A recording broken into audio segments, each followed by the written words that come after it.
Europe में आधुनिक राष्ट्रवाद के साथ ही राष्ट्र राज्यों का भी उदय हुआ। इससे अपने बारे में लोगों को समझ बदलने लगी। वे कौन हैं, उनकी पहचान किस बात से परिभाषित होती है, यह भावना बदल गई। उनमें राष्ट्र के प्रति लगाव का भाव पैदा होने लगा। नए प्रतीकों और चिन्हों ने, नए गीतों और विचारों ने नए संपर्क स्थापित किए और समुदायों की सीमाओं को दोबारा परिभाषित कर दिया। ज़्यादातर देशों में इस नई राष्ट्रीय पहचान का निर्माण एक लंबी प्रक्रिया से हुआ। आइए देखें कि हमारे देश में यह चेतना किस तरह पैदा हुई। वियतनाम और दूसरे उपनिवेशों की तरह भारत में भी आधुनिक राष्ट्रवाद के उदय की परिघटना उपनिवेशवाद विरोधी आंदोलन के साथ गहरे तौर पर जुड़ी हुई थी। औपनिवेशिक शासकों के खिलाफ संघर्ष के दौरान लोग आपसी एकता को पहचानने लगे थे। उत्पीड़न और दमन के साझा भाव ने विभिन्न समूहों को एक दूसरे से बांध लिया था, लेकिन हर वर्ग और समूह पर उपनिवेशवाद का असर एक जैसा नहीं था। उनके अनुभव भी अलग थे और स्वतंत्रता के मायने भी भिन्न थे। महात्मा गांधी के नेतृत्व में कांग्रेस ने इन समूहों को इकट्ठा करके एक विशाल आंदोलन खड़ा किया, परंतु इस एकता में टकराव के बिंदु भी निहित थे। हम 1920 के दशक से आगे अध्ययन करेंगे और असहयोग आंदोलन तथा सविनय अवज्ञा आंदोलन के बारे में सुनेंगे। हम ये देखेंगे कि कांग्रेस ने राष्ट्रीय आंदोलन को विकसित करने के लिए किस तरह के प्रयास किए। इस आंदोलन में विभिन्न सामाजिक समूहों ने किस तरह हिस्सा लिया और किस तरह राष्ट्रवाद ने लोगों की कल्पना को नई उड़ान दी। यहाँ एक चित्र दिया है। इस चित्र में राष्ट्रीय आंदोलन के दौरान सड़कों पर इस तरह के बड़े जुलूस आम बात थी। यह घटना 1 से 6 अप्रैल 1999 के बीच की है। पहला विश्व युद्ध, खिलाफत और असहयोग। 1919 के बाद से सालों से हम देखते हैं कि राष्ट्रीय आंदोलन नए इलाकों तक फैल गया था। उसमें नए सामाजिक समूह शामिल हो गए थे और संघर्ष की नई पद्धतियां सामने आ रही थीं। इन बदलावों को हम कैसे समझेंगे, उनके क्या परिणाम हुए? सबसे पहली बात यह है कि विश्व युद्ध ने एक नई आर्थिक और राजनीतिक स्थिति पैदा कर दी थी, जिसके कारण रक्षा व्यय में भारी इजाफा हुआ। इस खर्चे की भरपाई के लिए युद्ध के नाम पर कर्जे लिए गए और करों में वृद्धि की गई। सीमा शुल्क बढ़ा दिया गया और आयकर शुरू किया गया। युद्ध के दौरान कीमतें तेजी से बढ़ रही थी। 1913 से 1918 के बीच कीमतें दोगुनी हो चुकी थी, जिसके कारण आम लोगों की मुश्किलें बढ़ गई थीं। गांव में सिपाहियों की जबरन भर्ती किया गया, जिसके कारण ग्रामीण इलाकों में व्यापक गुस्सा था। 1918-19 और 1920-21 में देश के बहुत सारे हिस्सों में फसल खराब हो गई, जिसके कारण खाद्य पदार्थों का भारी अभाव पैदा हो गया। उसी समय फ्लू की महामारी फैल गई। 1921 की जनगणना के मुताबिक दुर्भिक्ष और महामारी के कारण 120 से 130 लाख लोग मारे गए। लोगों को उम्मीद थी कि युद्ध खत्म होने के बाद उनकी मुसीबतें कम हो जाएंगी, लेकिन ऐसा नहीं हुआ। इसी समय एक नया नेता सामने आया और उसने संघर्ष का एक नया ढंग, एक नया तरीका पेश किया। नए शब्द, जबरन भर्ती। इस प्रक्रिया में अंग्रेज भारत के लोगों को जबरदस्ती सेना में भर्ती कर लेते थे। सत्याग्रह का विचार। महात्मा गांधी जनवरी 1915 में भारत लौटे। इससे पहले वे दक्षिण अफ्रीका में थे। उन्होंने एक नए तरह के जन आंदोलन के रास्ते पर चलते हुए वहां की नस्ल भेदी सरकार से सफलतापूर्वक लोहा लिया था। इस पद्धति को वे सत्याग्रह कहते थे। सत्याग्रह के विचार में सत्य की शक्ति पर आग्रह और सत्य की खोज पर जोर दिया जाता था। इसका अर्थ यह था कि अगर आपका उद्देश्य सच्चा है, यदि आपका संघर्ष अन्याय के खिलाफ है, तो उत्पीड़क से मुकाबला करने के लिए आपको किसी शारीरिक बल की आवश्यकता नहीं है। प्रतिशोध की भावना या आक्रामकता का सहारा लिए बिना सत्याग्रही केवल अहिंसा के सहारे भी अपने संघर्ष में सफल हो सकता है। इसके लिए दमनकारी शत्रु की चेतना को झंझोड़ना चाहिए। उत्पीड़क शत्रु को ही नहीं, बल्कि सभी लोगों को हिंसा के जरिए सत्य को स्वीकार करने पर विवश करने की बजाय सच्चाई को देखने और सहज भाव से स्वीकार करने के लिए प्रेरित किया जाना चाहिए। इस संघर्ष में अंततः सत्य की ही जीत होती है। गांधी जी का विश्वास था कि अहिंसा का यह धर्म सभी भारतीयों को एकता के सूत्र में बांध सकता है। भारत आने के बाद गांधी जी ने कई स्थानों पर सत्याग्रह आंदोलन चलाया। 1916 में उन्होंने बिहार के चंपारण इलाके का दौरा किया और दमनकारी बागान व्यवस्था के खिलाफ किसानों को संघर्ष के लिए प्रेरित किया। 1917 में उन्होंने गुजरात के खेड़ा जिले के किसानों की मदद के लिए सत्याग्रह का आयोजन किया। फसल खराब हो जाने और प्लेग की महामारी के कारण खेड़ा जिले के किसान लगान चुकाने की हालत में नहीं थे। वे चाहते थे कि लगान वसूली में ढील दी जाए। 1918 में गांधी जी सूती कपड़ा कारखानों के मजदूरों के बीच सत्याग्रह आंदोलन चलाने अहमदाबाद जा पहुंचे। यहाँ एक चित्र दिया है। इस चित्र में दक्षिण अफ्रीका में भारतीय मजदूर फोक कष्ट से गुजर रहे हैं। ये घटना 6 नवंबर 1913 की है। न्यू कैसल से ट्रांसवाल की ओर बढ़ रहे इस जुलूस में महात्मा गांधी मजदूरों का नेतृत्व कर रहे थे। जब जुलूस को रोका गया और गांधी जी को गिरफ्तार किया गया तो हजारों मजदूर अश्वेतों के अधिकारों का हनन करने वाले नस्ल भेदी कानूनों के खिलाफ सत्याग्रह में शामिल हो गए। Rowlatt act. इस कामयाबी से उत्साहित गांधी जी ने 1919 में प्रस्तावित रॉलेट एक्ट के खिलाफ एक राष्ट्रव्यापी सत्याग्रह आंदोलन चलाने का फैसला लिया। भारतीय सदस्यों के भारी विरोध के बावजूद इस कानून को इंपीरियल लेजिस्लेटिव काउंसिल ने बहुत जल्दबाजी में पारित कर दिया था। इस कानून के जरिए सरकार को राजनीतिक गतिविधियों को कुचलने और राजनीतिक कैदियों को 2 साल तक बिना मुकदमा चलाए जेल में बंद रखने का अधिकार मिल गया था। महात्मा गांधी ऐसे अन्यायपूर्ण कानूनों के खिलाफ अहिंसक ढंग से नागरिक अवज्ञा चाहते थे।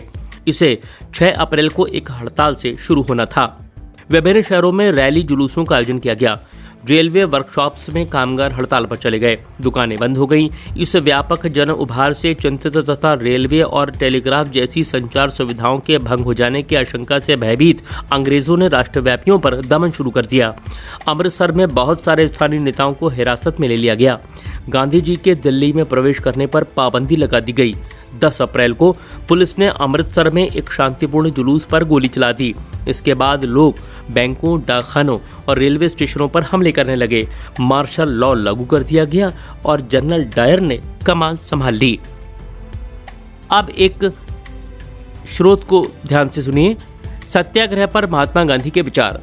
कहा जाता है कि निष्क्रिय प्रतिरोध दुर्बलों का हथियार है, लेकिन इस लेख में जिस शक्ति की बात की गई है उसे केवल ताकतवर ही इस्तेमाल कर सकते हैं। यह निष्क्रिय प्रतिरोध की शक्ति नहीं है, इसके लिए तो सघन सक्रियता होनी चाहिए। दक्षिण अफ्रीका का आंदोलन निष्क्रिय नहीं बल्कि सक्रिय आंदोलन था। सत्याग्रह शारीरिक बल नहीं। सत्याग्रही अपने शत्रु को नष्ट नहीं पहुंचाता, वह अपने शत्रु का विनाश नहीं चाहता। सत्याग्रह के प्रयोग से दुर्भावना के लिए कोई स्थान नहीं होता। सत्याग्रह तो शुद्ध आत्मबल है।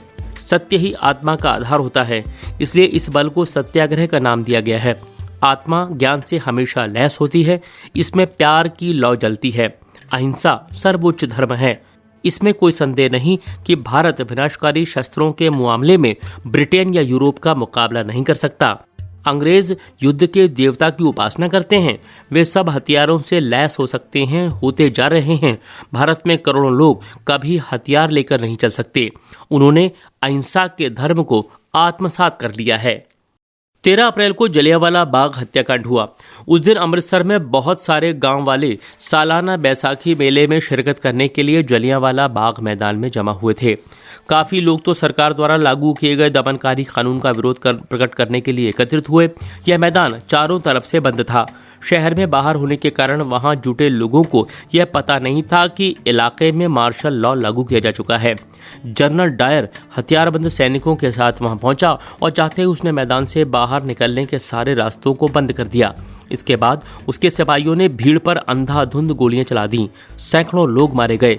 बाद में उसने बताया कि वह सत्याग्रहियों के जहन में दहशत और विस्मय का भाव पैदा करके एक नैतिक प्रभाव उत्पन्न करना चाहता था। जैसे जैसे जलियांवाला बाग की खबर फैली, उत्तर भारत के बहुत सारे शहरों में लोग सड़कों पर उतरने लगे। हड़तालें होने लगीं। लोग पुलिस से मोर्चा लेने लगे और सरकारी इमारतों पर हमला करने लगे। सरकार ने इन कार्रवाइयों को निर्ममता से कुचलने का रास्ता अपनाया। सरकार लोगों को अपमानित और आतंकित करना चाहती थी। सत्याग्रहियों को जमीन पर नाक रगड़ने के लिए, सड़क पर घिसट कर चलने और सारे साहिबों को सलाम मारने के लिए मजबूर किया गया। लोगों को कोड़े मारे गए और गांव पंजाब का गुजरांवाला पर बम बरसाए गए। हिंसा फैलते देख महात्मा गांधी ने आंदोलन वापस ले लिया। भले ही रॉलेट सत्याग्रह एक बहुत बड़ा आंदोलन था, लेकिन अभी भी वह मुख्य रूप से शहरों और कस्बों तक सीमित था। महात्मा गांधी पूरे भारत में और भी ज्यादा जनाधार वाला आंदोलन खड़ा करना चाहते थे, लेकिन उनका मानना था कि हिंदू मुसलमानों को एक दूसरे के नजदीक लाए बिना ऐसा कोई आंदोलन नहीं चलाया जा सकता। उन्हें लगता था कि खिलाफत का मुद्दा उठाकर वे दोनों समुदायों को नजदीक ला सकते हैं। पहले विश्व युद्ध में ओटोमन तुर्की की हार हो चुकी थी। इस आशय की अफवाहें फैली हुई थी कि इस्लामिक विश्व के आध्यात्मिक नेता यानी खलीफा ओटोमन सम्राट पर एक बहुत सख्त शांति संधि सौंपी जाएगी।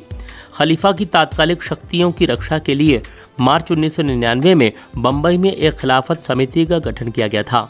मोहम्मद अली और शौकत अली बंधुओं के साथ साथ कई युवा मुस्लिम नेताओं ने इस मुद्दे पर संयुक्त एक जन कार्रवाई की संभावना तलाशने के लिए महात्मा गांधी के साथ चर्चा शुरू कर दी थी। सितंबर 1920 में कांग्रेस के कलकत्ता अधिवेशन में महात्मा गांधी ने भी दूसरे नेताओं को इस बात पर राजी कर लिया कि खिलाफत आंदोलन के समर्थन और स्वराज के लिए एक असहयोग आंदोलन शुरू किया जाना चाहिए। यहाँ एक चित्र दिया गया है। इस चित्र में जनरल डायर के हुक्म से सिपाही लोगों को घिसटकर चलने के लिए मजबूर कर रहे हैं। चित्र पंजाब का है, वर्ष 1919। असहयोग ही क्यों? अपनी प्रसिद्ध पुस्तक हिंद स्वराज वर्ष 1909 में महात्मा गांधी ने कहा था कि भारत में ब्रिटिश शासन भारतीयों के सहयोग से ही स्थापित हुआ था और यह शासन इसी सहयोग के कारण चल पा रहा है। अगर भारत के लोग अपना सहयोग वापस ले लें तो साल भर के भीतर ब्रिटिश शासन रह जाएगा और स्वराज का स्थापना हो जाएगी। असहयोग का विचार आंदोलन कैसे बन सकता था? गांधी जी का सुझाव था कि यह आंदोलन चरणबद्ध तरीके से आगे बढ़ना चाहिए। सबसे पहले लोगों को सरकार द्वारा दी गई पदवियां लौटा देनी चाहिए और सरकारी नौकरियों, सेना, पुलिस, अदालतों, विधायी परिषदों, स्कूलों और विदेशी वस्तुओं का बहिष्कार करना चाहिए। अगर सरकार दमन का रास्ता अपनाती है तो व्यापक सविनय अवज्ञा अभियान भी शुरू किया जाएगा। 1920 की गर्मियों में गांधी जी और शौकत अली आंदोलन के लिए समर्थन जुटाते हुए देश भर में यात्राएं करते रहे। नए शब्द: बहिष्कार, किसी के साथ संपर्क रखने और जुड़ने से इनकार करना या गतिविधियों में हिस्सेदारी, चीज़ों को खरीद व इस्तेमाल से इनकार करना, आमतौर पर यह विरोध का एक रूप होता है। कांग्रेस में बहुत सारे लोग इन प्रस्तावों पर सशंकित थे। वे नवंबर 1920 में विधायी परिषद के लिए होने वाले चुनावों का बहिष्कार करने में हिचकिचा रहे थे। उन्हें भय था कि इस आंदोलन में लोग हिंसा कर सकते हैं। सितंबर से दिसंबर तक कांग्रेस में भारी खींचतान चलती रही। कुछ समय के लिए ऐसा लगा कि आंदोलन के समर्थकों और विरोधियों के बीच सहमति नहीं बन पाएगी। आखिरकार दिसंबर 1920 में कांग्रेस के नागपुर अधिवेशन में एक समझौता हुआ और असहयोग कार्यक्रम पर स्वीकृति की मोहर लगा दी गई। आंदोलन किस तरह आगे बढ़ा, उसमें किन लोगों ने हिस्सा लिया, विभिन्न सामाजिक समूहों ने असहयोग के विचार को किस तरह समझा, यहाँ एक चित्र प्रदर्शित किया गया है। इस चित्र में जुलाई 1922 की घटना है जिसमें विदेशी कपड़े का बहिष्कार किया जा रहा है।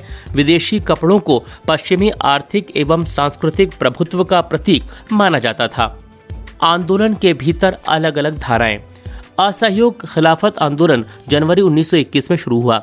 इस आंदोलन में विभिन्न सामाजिक समूहों ने हिस्सा लिया, लेकिन हर एक की अपनी अपनी आकांक्षाएं थीं।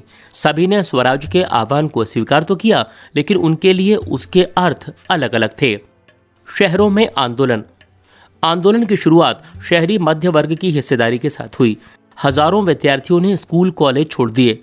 हेडमास्टरों और शिक्षकों ने इस्तीफे सौंप दिए। वकीलों ने मुकदमे लड़ना बंद कर दिया। मद्रास के अलावा ज्यादातर प्रांतों में परिषद चुनावों का बहिष्कार किया गया। मद्रास में गैर ब्राह्मणों द्वारा बनाई गई जस्टिस पार्टी का मानना था कि काउंसिल में प्रवेश के जरिए उन्हें वे अधिकार मिल सकते हैं जो सामान्य रूप से केवल ब्राह्मणों को मिल पाते हैं। इसलिए इस पार्टी ने चुनावों का बहिष्कार नहीं किया। आर्थिक मोर्चे पर असहयोग का असर और भी ज्यादा नाटकीय रहा। विदेशी सामानों का बहिष्कार किया गया, शराब की दुकानों की पिकेटिंग की गई और विदेशी कपड़ों की होली जलाई जाने लगी।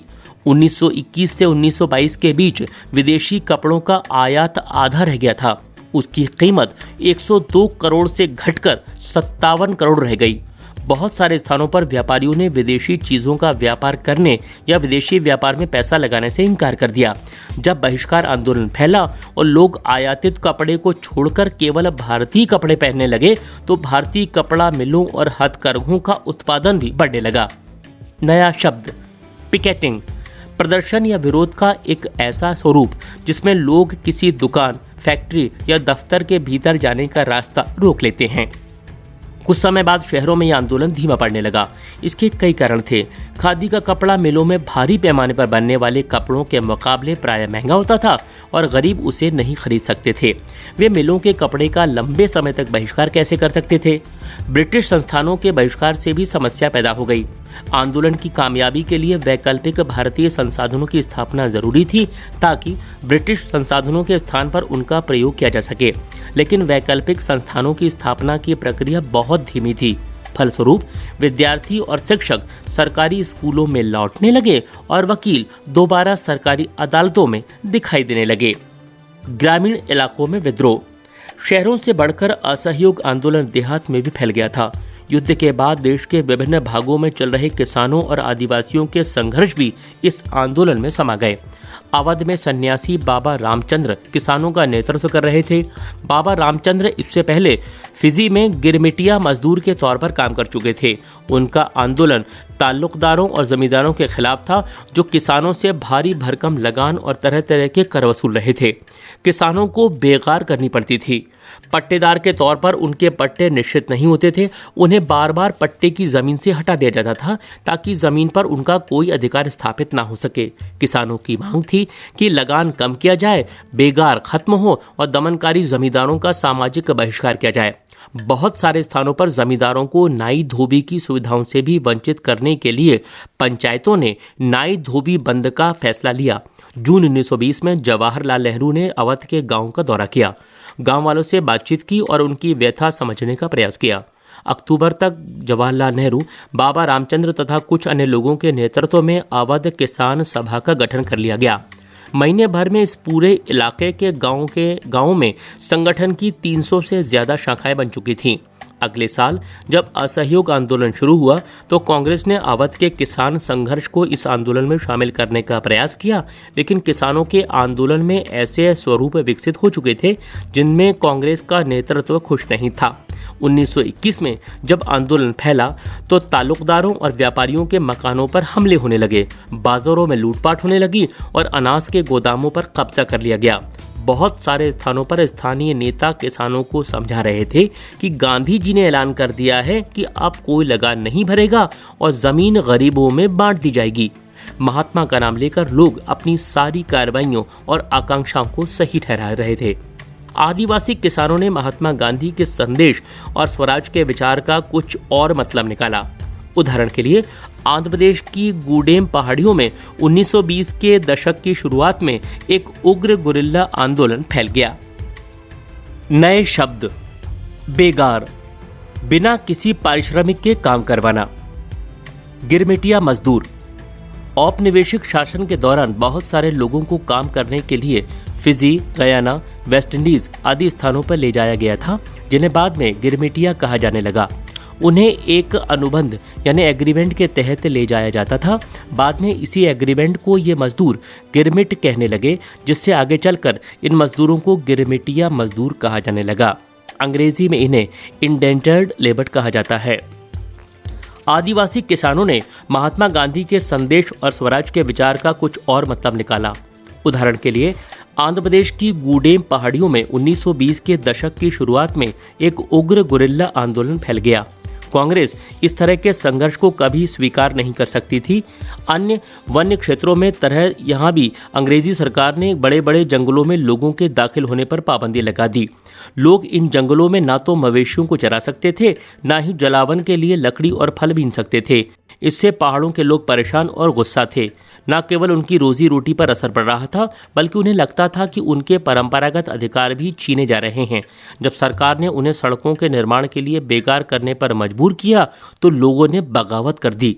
उनका नेतृत्व करने वाले अल्लूरी सीताराम राजू एक दिलचस्प व्यक्ति थे। उनका दावा था कि उनके पास एक बहुत सारी विशेष शक्तियां हैं। वह सटीक खगोलीय अनुमान लगा सकते हैं, लोगों को स्वस्थ कर सकते हैं तथा गोलियां भी उन्हें नहीं मार सकती। राजू के व्यक्तित्व से चमत्कृत विद्रोहियों का विश्वास था कि वह ईश्वर का अवतार है। राजू महात्मा गांधी की महानता के गुण गाते थे। उनका कहना था कि वह असहयोग आंदोलन से प्रेरित हैं। उन्होंने लोगों को खादी पहनने तथा शराब छोड़ने के लिए प्रेरित किया। साथ ही उन्होंने यह भी दावा किया कि भारत अहिंसा के बल पर नहीं, बल्कि केवल बल प्रयोग के जरिए ही आज़ाद हो सकता है। गूडेम विद्रोहियों ने पुलिस थानों पर हमले किए, ब्रिटिश अधिकारियों को मारने की कोशिश की और स्वराज प्राप्ति के लिए गोरिल्ला युद्ध चलाते रहे। 1924 में राजू को फांसी दे दी गई। राजू अपने लोगों के बीच लोकनायक बन चुके। बागानों में स्वराज। महात्मा गांधी के विचारों और स्वराज की अवधारणा के बारे में मजदूरों की अपनी समझ थी। असम के बागानी मजदूरों के लिए आज़ादी का मतलब यह था कि वे उन चार दीवारियों से जब चाहे आ जा सकते हैं जिनमें उनको बंद करके रखा गया था। उनके लिए आज़ादी का मतलब था कि वे अपने गाँव से संपर्क रख पाएंगे। 1859 के इनलैंड इमिग्रेशन एक्ट के तहत बागानों में काम करने वाले मजदूरों को बिना इजाज़त बागानों से बाहर जाने की छूट नहीं होती थी और ये इजाज़त उन्हें विरले ही कभी मिलती थी। जब उन्होंने असहयोग आंदोलन के बारे में सुना तो हजारों मजदूर अपने अधिकारियों की अवहेलना करने लगे। उन्होंने बागान छोड़ दिए और अपने घर को चल दिए। उनको लगता था कि अब गांधी राज आ रहा है, इसलिए अब तो हरेक को गांव में जमीन मिल जाएगी। लेकिन वे अपनी मंजिल पर नहीं पहुंच पाए। रेलवे और स्टीमरों की हड़ताल के कारण वे रास्ते में ही फंसे रह गए। उन्हें पुलिस ने पकड़ लिया और उनकी बुरी तरह पिटाई हुई। इन स्थानीय आंदोलन की उपेक्षाओं और दृष्टियों को कांग्रेस के कार्यक्रमों में परिभाषित नहीं किया गया था। उन्होंने तो स्वराज शब्द का अपने अपने हिसाब से अर्थ निकाल लिया था। उनके लिए यह एक ऐसे युग का द्योतक था जब सारे कष्ट और सारी मुसीबतें खत्म हो जाएंगी। फिर भी जब आदिवासियों ने गांधी जी के नाम का नारा लगाया और स्वतंत्र भारत को की हुंकार भरी तो वे एक अखिल भारतीय आंदोलन से भी भावनात्मक स्तर पर जुड़े हुए थे। जब वे महात्मा गांधी का नाम लेकर काम करते थे या अपने आंदोलन को कांग्रेस के आंदोलन से जोड़कर देखते थे तो वास्तव में एक ऐसे आंदोलन का अंग बन जाते थे जो उनके इलाके तक ही सीमित नहीं था। यहाँ एक चित्र प्रदर्शित किया गया है। इस चित्र में वर्ष 1922 की चौरी चौरा घटना का उल्लेख है। गोरखपुर स्थित चौरी चौरा में बाजार से गुजर रहा एक शांतिपूर्ण जुलूस पुलिस के साथ हिंसक टकराव में बदल गया। इस घटना के बारे में सुनते ही महात्मा गांधी ने असहयोग आंदोलन रोकने का आह्वान किया। सविनय अवज्ञा की ओर। फरवरी 1922 में महात्मा गांधी ने असहयोग आंदोलन वापस लेने का फैसला कर लिया। उनको लगता था कि आंदोलन हिंसक होता जा रहा है और सत्याग्रहियों का व्यापक प्रशिक्षण की जरूरत है। कांग्रेस के कुछ नेता इस तरह के जन संघर्षों से थक चुके थे। वे 1919 के गवर्नमेंट ऑफ इंडिया एक्ट के तहत गठित की गई प्रांतीय परिषदों के चुनाव में हिस्सा लेना चाहते थे। उनको लगता था कि परिषदों में रहते हुए ब्रिटिश नीतियों का विरोध करना, सुधारों की वकालत करना और यह दिखाना भी महत्वपूर्ण है कि ये परिषदें लोकतांत्रिक संस्था नहीं है। C.R. दास और मोतीलाल नेहरू ने परिषद राजनीति से वापस लौटने के लिए कांग्रेस के भीतर ही स्वराज पार्टी का गठन कर डाला। जवाहरलाल नेहरू और सुभाष चंद्र बोस जैसे युवा नेता ज्यादा उग्र जन आंदोलन और पूर्ण स्वतंत्रता के लिए दबाव बनाए हुए थे।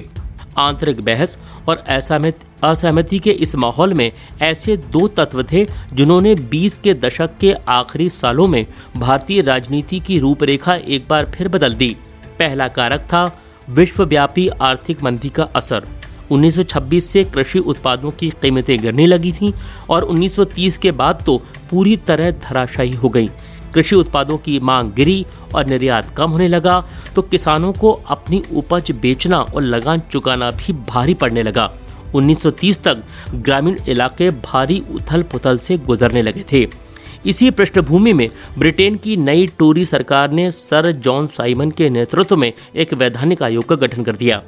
राष्ट्रवादी आंदोलन के जवाब में गठित किए गए इस आयोग को भारत में संवैधानिक व्यवस्था की कार्यशैली का अध्ययन करना था और उसके बारे में सुझाव देने थे।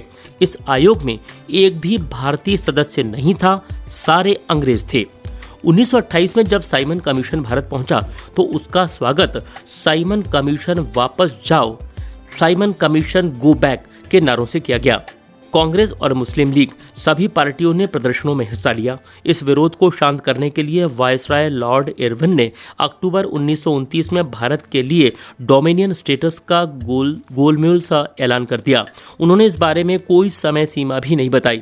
उन्होंने सिर्फ इतना कहा कि भावी संविधान के बारे में चर्चा करने के लिए गोलमेज सम्मेलन आयोजित किया जाएगा। इस प्रस्ताव से कांग्रेस के नेता संतुष्ट नहीं थे। जवाहरलाल नेहरू और सुभाष चंद्र बोस के नेतृत्व में कांग्रेस का तेज तर्रार खेमा आक्रामक तेवर अपनाने लगा। उदारवादी और मध्यम मार्गी नेता ब्रिटिश डोमिनियन के भीतर ही संवैधानिक व्यवस्था के पक्ष में थे, लेकिन इस खेमे का प्रभाव घटता जा रहा था।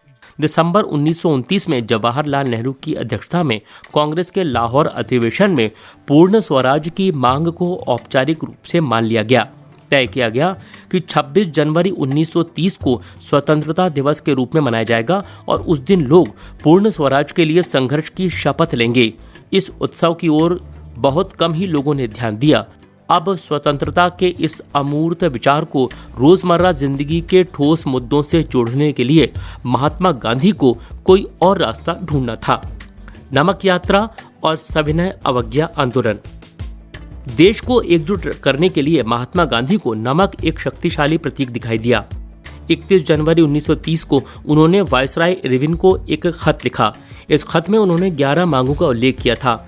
इनमें से कुछ सामान्य मांगे थी, जबकि कुछ मांगे उद्योगपतियों से लेकर किसानों तक विभिन्न तबकों से जुड़ी थी। गांधी जी इन मांगों के जरिए समाज के सभी वर्गों को अपने साथ जोड़ना चाहते थे, ताकि सभी उनके अभियान में शामिल हो सकें। इनमें सबसे महत्वपूर्ण मांग नमक कर को खत्म करने के बारे में थी। नमक का अमीर गरीब सभी इस्तेमाल करते थे। यह भोजन का एक अभिन्न हिस्सा था, इसलिए नमक पर कर और उसके उत्पादन पर सरकारी इजारेदारी को महात्मा गांधी ने ब्रिटिश शासन का सबसे दमनकारी पहलू बताया था। महात्मा गांधी का यह पत्र एक चेतावनी अर्थात अल्टीमेटम की तरह था। उन्होंने लिखा था कि अगर 11 मार्च तक उनकी मांगें नहीं मानी गई तो कांग्रेस सविनय अवज्ञा आंदोलन छिड़ देगी। इरविन झुकने को तैयार नहीं थे।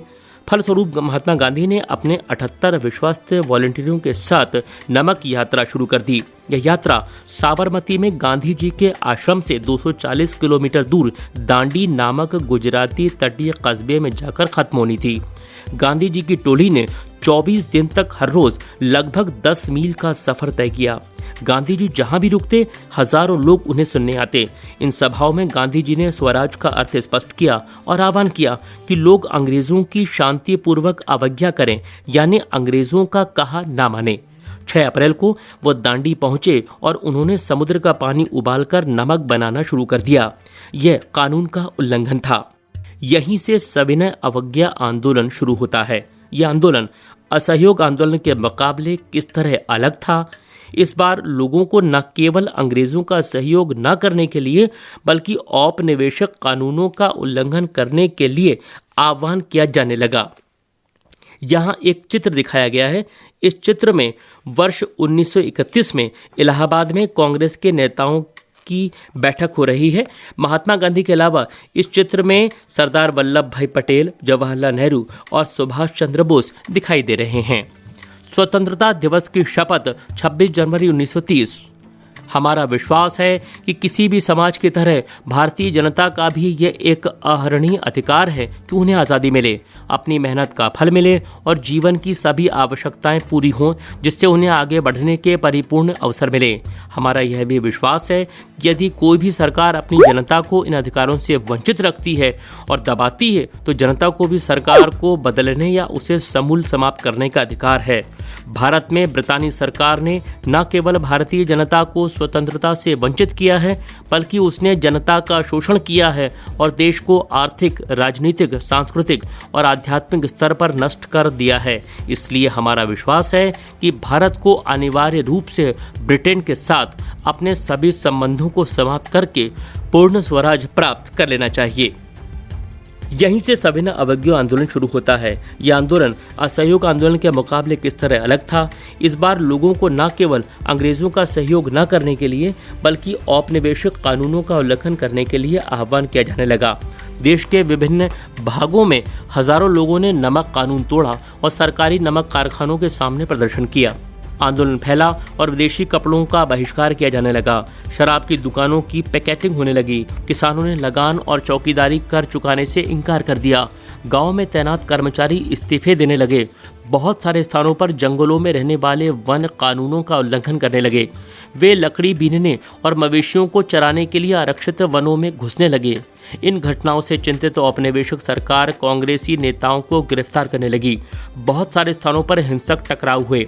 अप्रैल 1930 में जब महात्मा गांधी के समर्पित साथी अब्दुल गफ्फार खान को गिरफ्तार किया गया तो गुस्साई भीड़ सशस्त्र बख्तरबंद गाड़ियों और पुलिस की गोलियों का सामना करते हुए सड़कों पर उतर आई।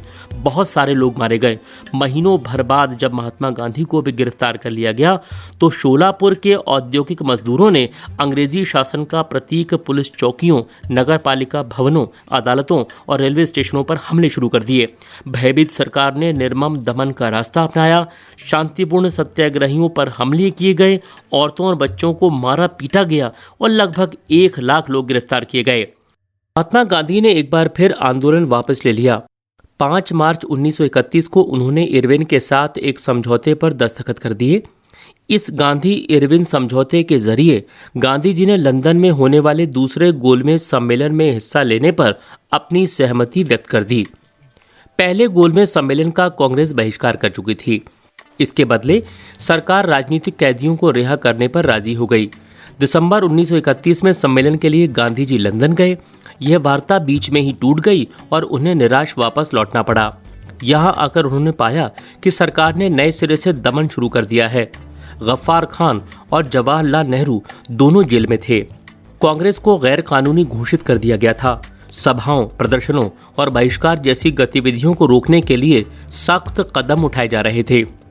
भारी आशंकाओं के बीच महात्मा गांधी ने सविनय अवज्ञा आंदोलन दोबारा शुरू कर दिया।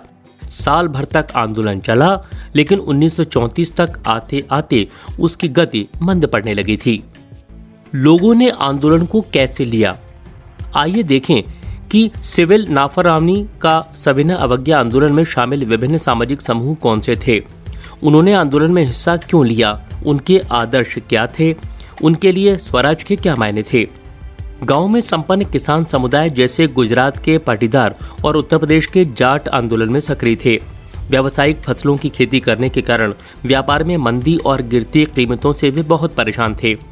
जब उनकी नकद आय खत्म होने लगी तो उनके लिए सरकारी लगान चुकाना नामुमकिन हो गया। सरकार लगान कम करने को तैयार नहीं थी। चारों तरफ असंतोष था।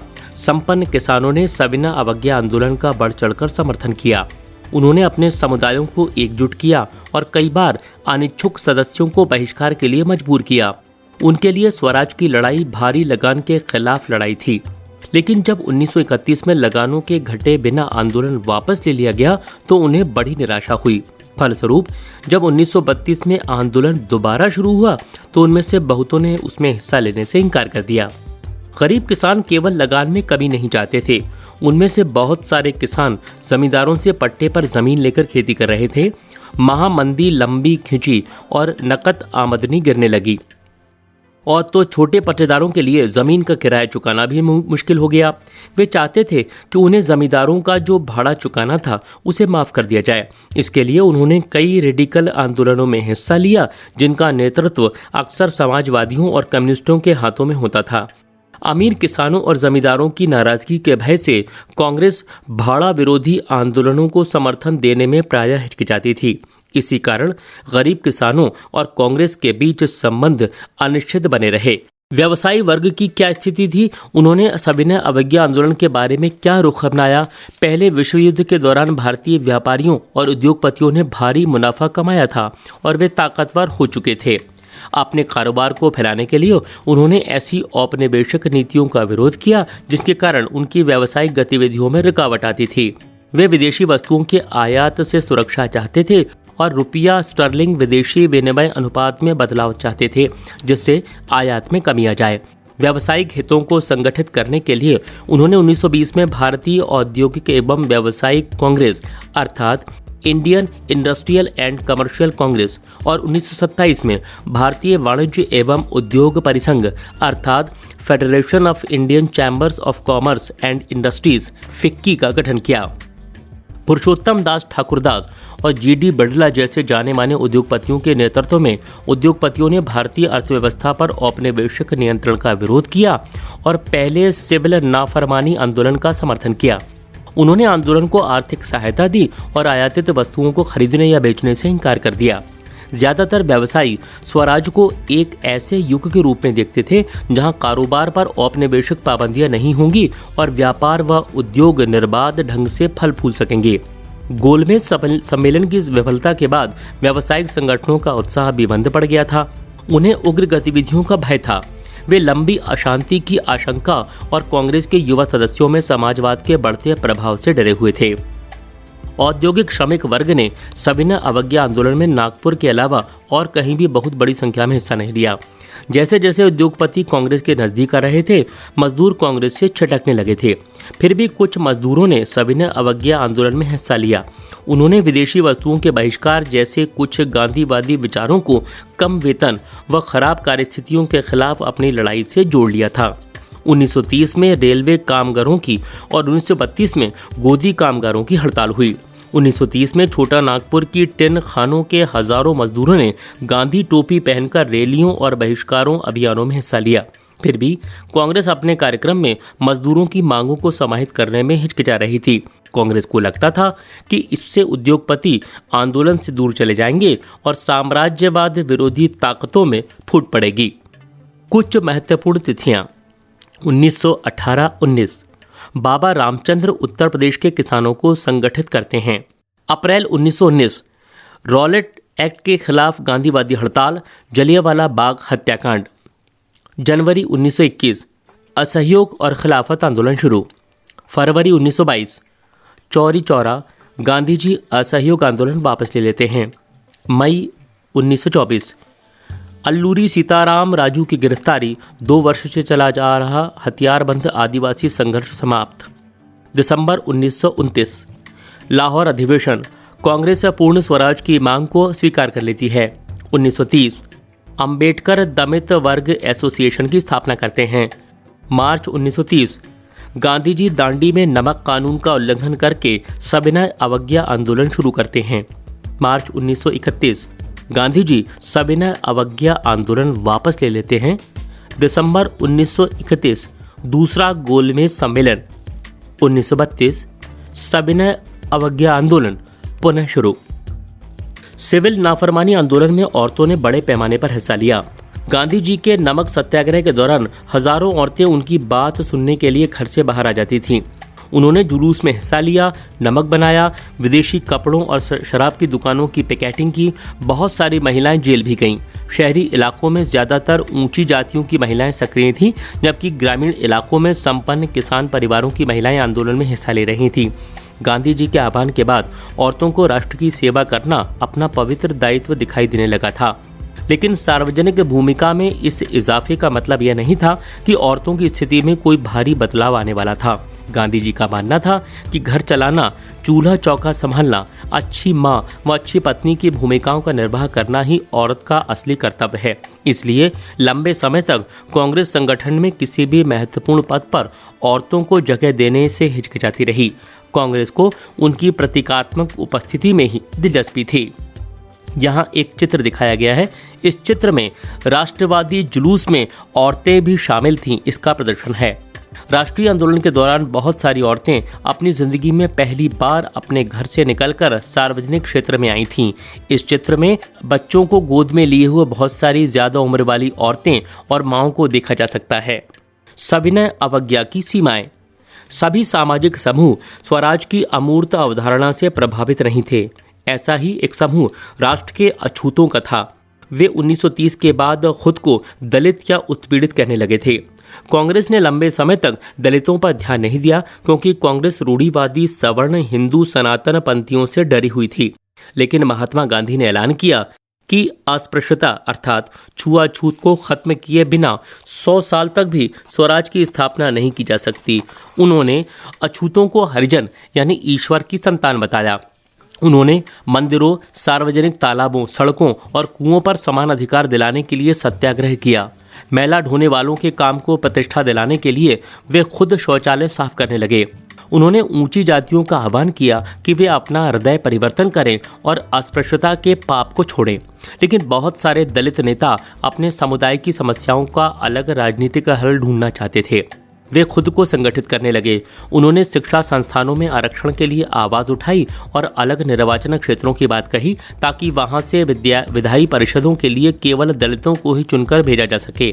उनका मानना था कि उनकी सामाजिक अपंगता केवल राजनीतिक सशक्तिकरण से ही दूर हो सकती है। इसलिए सविनय अवज्ञा आंदोलन में दलितों की हिस्सेदारी काफी सीमित थी।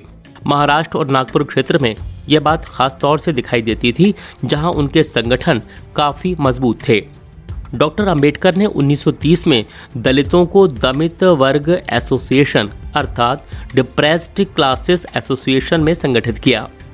दलितों के लिए अलग निर्वाचन क्षेत्रों के सवाल पर दूसरे गोलमेज सम्मेलन में महात्मा गांधी के साथ उनका काफी विवाद हुआ।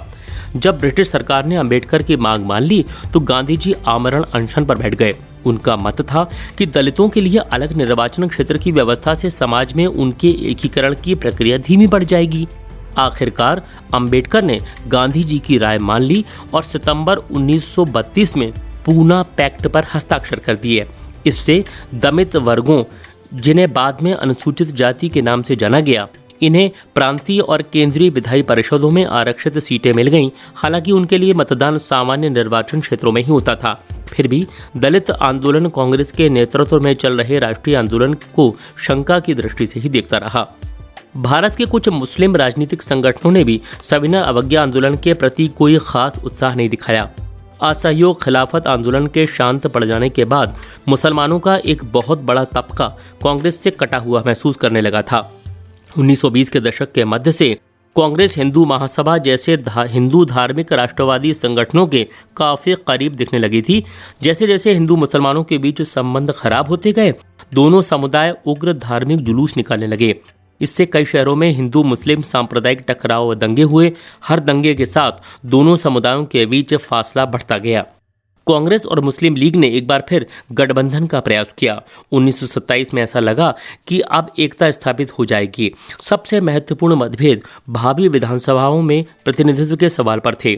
मुस्लिम लीग के नेताओं में से एक मोहम्मद अली जिन्ना का कहना था कि अगर मुसलमानों को केंद्रीय सभा में आरक्षित सीटें दी जाएं और मुस्लिम बहुल प्रांतों अर्थात बंगाल और पंजाब में मुसलमानों को आबादी के अनुपात में प्रतिनिधित्व दिया जाए तो वे मुसलमानों के लिए पृथक निर्वाचिका की मांग छोड़ने को तैयार हैं। प्रतिनिधित्व के सवाल पर यह बहस मुबाहिसा चल ही रहा था कि 1928 में आयोजित किए गए सर्वदलीय सम्मेलन में हिंदू महासभा के M.R. जयकर ने इस समझौते के लिए किए जा रहे प्रयासों की खुलेआम निंदा शुरू कर दी, जिससे इस मुद्दे के समाधान की सारी संभावनाएं समाप्त हो गईं। जब सविनय अवज्ञा आंदोलन शुरू हुआ उस समय समुदायों के बीच संदेह और अविश्वास का माहौल बना हुआ था।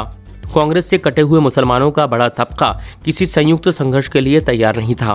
बहुत सारे मुसलमान नेता और बुद्धिजीवी भारत में अल्पसंख्यकों के रूप में मुसलमानों की हैसियत को लेकर चिंता जता रहे थे। उनको भय था कि हिंदू बहुसंख्यक के वर्चस्व की स्थिति में अल्पसंख्यकों की संस्कृति और पहचान खो जाएगी। यहाँ एक चित्र दिखाई दे रहा है। इस चित्र में महात्मा गांधी, जवाहरलाल नेहरू और मौलाना आज़ाद वर्धा में स्थित सेवाग्राम आश्रम में दिखाई दे रहे हैं। यह चित्र वर्ष 1935 का है।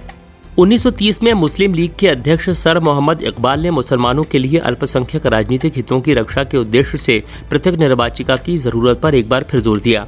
माना जाता है कि बाद के सालों में पाकिस्तान की मांग के लिए जो आवाज उठी उसका बौद्धिक औचित्य उनके इसी बयान से उपजा था। उन्होंने जो कहा वो इस प्रकार था, मुझे ये कहने में ज़रा भी हिचकिचाहट नहीं है कि अगर स्थायी सांप्रदायिक बंदोबस्त के तौर पर भारतीय मुसलमानों को उसके अपने भारतीय होमलैंड में अपनी संस्कृति और परंपरा के अनुसार पूर्ण और स्वतंत्र विकास का अधिकार दिया जाए तो वो भारत की स्वतंत्रता के लिए अपना सब कुछ निछावर करने को तैयार हो जाएगा। प्रत्येक समूह को अपने तरीके से स्वतंत्र विकास का अधिकार है। यह सिद्धांत किसी संकुचित सांप्रदायिकता की भावना से नहीं उपजा है। जो समुदाय अन्य समुदायों के प्रति दुर्भावना रखता है वह नीच और अधर्म है। मैं अन्य समुदायों के रीति रिवाजों, धर्मों और सामाजिक संस्थानों का अगाध सम्मान करता हूँ।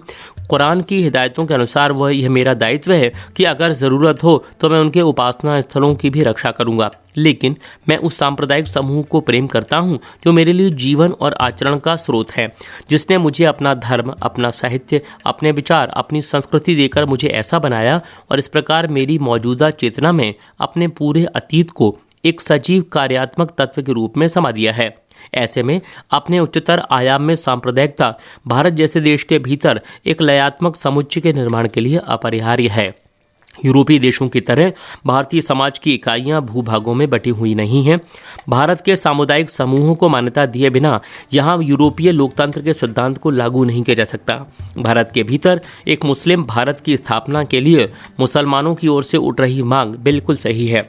हिंदू सोचता है कि पृथक निर्वाचिका का प्रस्ताव सच्चे राष्ट्रवाद की भावना के विपरीत है, क्योंकि वह मानता है कि राष्ट्र शब्द का मतलब एक ऐसे सार्वभौमिक सम्मिश्रण से है जिसमें किसी भी सामुदायिक इकाई को अपनी निजी विशिष्टता बनाए रखने का अधिकार नहीं हो सकता। लेकिन हालात ऐसे नहीं हैं। भारत नस्ली और धार्मिक विशिष्टताओं वाला देश है। इसी में आप यह तथ्य भी जोड़ दीजिए कि मुसलमान आर्थिक रूप से सामान्यतः कमज़ोर हैं, उन पर भारी कर्जे हैं, खासतौर से पंजाब में, और कई प्रांतों में उनकी संख्या कम है। इसके बाद आप देखेंगे कि पृथक निर्वाचिका को बनाए रखने की हमारी बेचैनी का अर्थ क्या है। सामूहिक अपनेपन का भाव। राष्ट्रवाद की भावना तब पनपती है जब लोग यह महसूस करने लगते हैं कि वे एक ही राष्ट्र के अंग हैं। जब वे एक दूसरे को एकता के सूत्र में बांधने वाली कोई साझा बात ढूंढ लेते हैं। लेकिन राष्ट्र लोगों के मस्तिष्क में एक यथार्थ का रूप कैसे ले लेता है।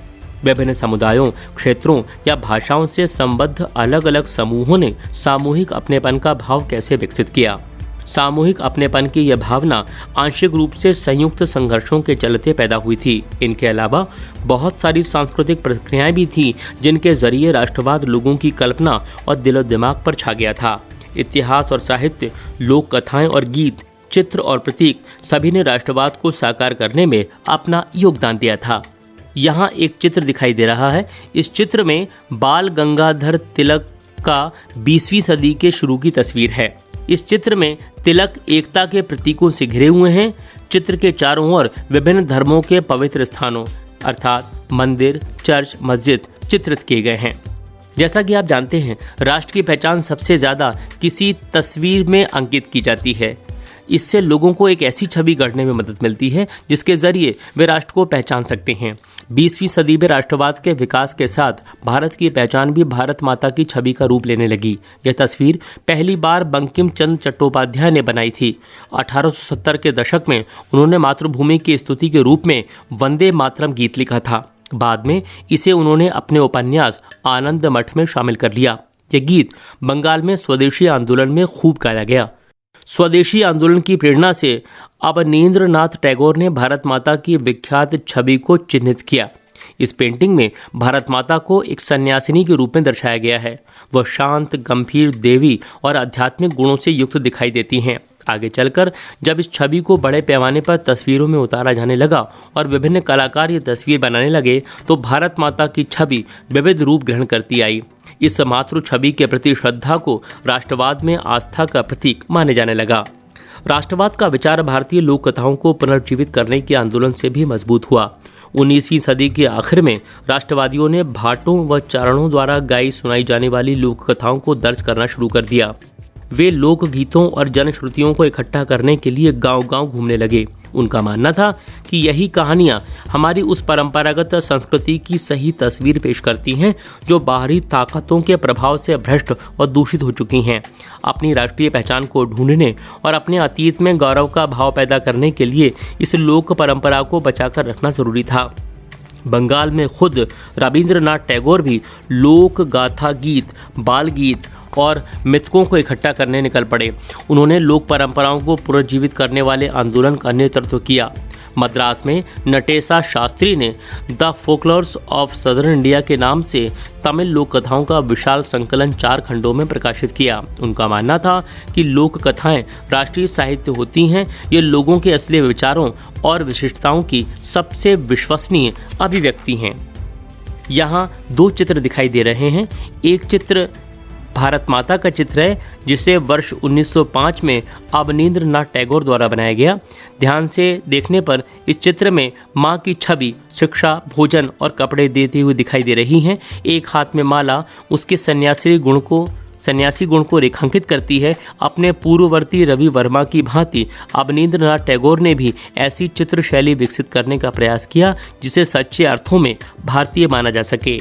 ये दूसरा चित्र में जवाहरलाल नेहरू का एक लोकप्रिय चित्र है। इस चित्र में नेहरू भारत माता और भारत के नक्शे को हृदय के पास रखे दिखाई दे रहे हैं। बहुत सारे चित्रों में राष्ट्रवादी नेताओं को अपना सिर भारत माता के चरणों में चढ़ाते हुए दर्शाया गया है। मां के लिए बलिदान का विचार लोगों की कल्पना में बहुत महत्वपूर्ण है। जैसे जैसे राष्ट्रीय आंदोलन आगे बढ़ा, राष्ट्रवादी नेता लोगों को एकजुट करने और उनमें राष्ट्रवाद की भावना भरने के लिए इस तरह के चिन्हों और प्रतीकों के बारे में और ज़्यादा जागरूक होते गए। बंगाल में स्वदेशी आंदोलन के दौरान एक तिरंगा झंडा तैयार किया गया। इसमें ब्रिटिश भारत के 8 प्रांतों का प्रतिनिधित्व करते कमल के 8 फूल और हिंदुओं और मुसलमानों का प्रतिनिधित्व करता एक अर्धचंद्र दर्शाया गया था। 1921 तक गांधी जी ने भी स्वराज का झंडा तैयार कर लिया था। यह भी तिरंगा, जिसमें सफ़ेद, हरा और लाल रंग थे। इसके मध्य में गांधीवादी प्रतीक चरखे की जगह दी गई थी, जो स्वावलंबन का प्रतीक था। जुलूसों में यह झंडा थामे चलना शासन के प्रति अवज्ञा का संकेत था। इतिहास की पुनर्व्याख्या राष्ट्रवाद की भावना पैदा करने का एक और साधन थी। 19वीं सदी के अंत तक आते आते बहुत सारे भारतीय महसूस करने लगे थे कि राष्ट्र के प्रति गर्व का भाव जगाने के लिए भारतीय इतिहास को अलग ढंग से पढ़ाया जाना चाहिए। अंग्रेजों की नज़र में भारतीय पिछड़े हुए और आदिम लोग थे जो अपना शासन खुद नहीं संभाल सकते। इसके जवाब में भारत के लोग अपनी महान उपलब्धियों की खोज में अतीत की ओर देखने लगे। उन्होंने उस गौरवमयी प्राचीन युग के बारे में लिखना शुरू कर दिया जब कला और वास्तुशिल्प, विज्ञान और गणित, धर्म और संस्कृति, कानून और दर्शन, हस्तकला और व्यापार फल फूल रहे थे। उनका कहना था कि इस महान युग के बाद पतन का समय आया और भारत को गुलाम बना लिया गया। इस राष्ट्रवादी इतिहास में पाठकों को अतीत में भारत की महानता और उपलब्धियों पर गर्व करने और ब्रिटिश शासन के तहत दुर्दशा से मुक्ति के लिए संघर्षों का मार्ग अपनाने का आह्वान किया जाता था। यहाँ एक चित्र दिखाई दे रहा है। इस चित्र में भारत माता का दर्शन हो रहा है। भारत माता की ये छवि अवनींद्रनाथ टैगोर द्वारा चित्रित छवि के बिल्कुल विपरीत है। यहाँ भारत माता के हाथों में त्रिशूल है और वो हाथी व शेर के बीच खड़ी हैं। ये दोनों ही शक्ति और सत्ता के प्रतीक हैं। एक स्रोत को सुनिए। पुराने ज़माने में भारत आने वाले विदेशी यात्री आर्यवंश के लोगों के साहस, सच्चाई और विनम्रता पर चकित रह जाते थे। अब वे बस इन गुणों के अभाव की बात करते हैं। उस जमाने में हिंदू विजय के लिए निकलते थे और तातार चीन व अन्य देशों में अपनी विजय पताका फहराते थे। अब एक क्षुद्र से द्वीप के चंद सिपाही भारत भूमि पर कब्जा किए हुए हैं। लोगों को एकजुट करने की इन कोशिशों को अपनी समस्याएं थी। इस अतीत का गौरवगान किया जा रहा था, वह हिंदुओं का अतीत था। जिन छवियों का सहारा लिया जा रहा था वे हिंदू प्रतीक थे, इसलिए अन्य समुदायों के लोग अलग अलग महसूस करने लगे थे। निष्कर्ष: अंग्रेज सरकार के खिलाफ बढ़ता गुस्सा विभिन्न भारतीय समूहों और वर्गों की स्वतंत्रता के साझा संघर्ष में खींच रहा था। महात्मा गांधी के नेतृत्व में कांग्रेस ने लोगों के असंतोष और परेशानियों को स्वतंत्रता के संगठित आंदोलन में समाहित करने का प्रयास किया। उन्होंने आंदोलन के जरिए पूरे देश को एकता में सूत्र में पिरोने का प्रयास किया। लेकिन जैसा कि हमने सुना, इन आंदोलनों में हिस्सा लेने वाले विभिन्न समूह और वर्ग अलग अलग आकांक्षाओं और अपेक्षाओं के साथ हिस्सा ले रहे थे। उनकी शिकायतें बहुत व्यापक थीं, इसलिए औपनिवेशिक शासन से मुक्ति का भी सबके लिए अपना अपना अर्थ था। कांग्रेस के इन विभेदों को हल करने और ये सुनिश्चित करने के लिए हमेशा प्रयास किया गया कि एक समूह की मांगों के कारण कोई दूसरा समूह दूर न चला जाए। यही वजह है कि आंदोलन के भीतर अक्सर बिखराव आ जाता था। कांग्रेस की सरगर्मियों और राष्ट्रीय एकता के शिखर को छूने के बाद बिखराव और आंतरिक टकरावों के चरण आ जाते थे। संक्षेप में, जो राष्ट्र उभर रहा था वो औपनिवेशिक शासन से मुक्ति की चाह रखने वाली बहुत सारी आवाज़ों का पुंज था। मेरे ऐसे ही दूसरे वीडियो को देखने के लिए मेरे चैनल राजू चौधरी को सब्सक्राइब करें, बेल आइकॉन को दबाकर ऑल नोटिफिकेशन सेलेक्ट करें, लाइक, शेयर और कमेंट भी करें।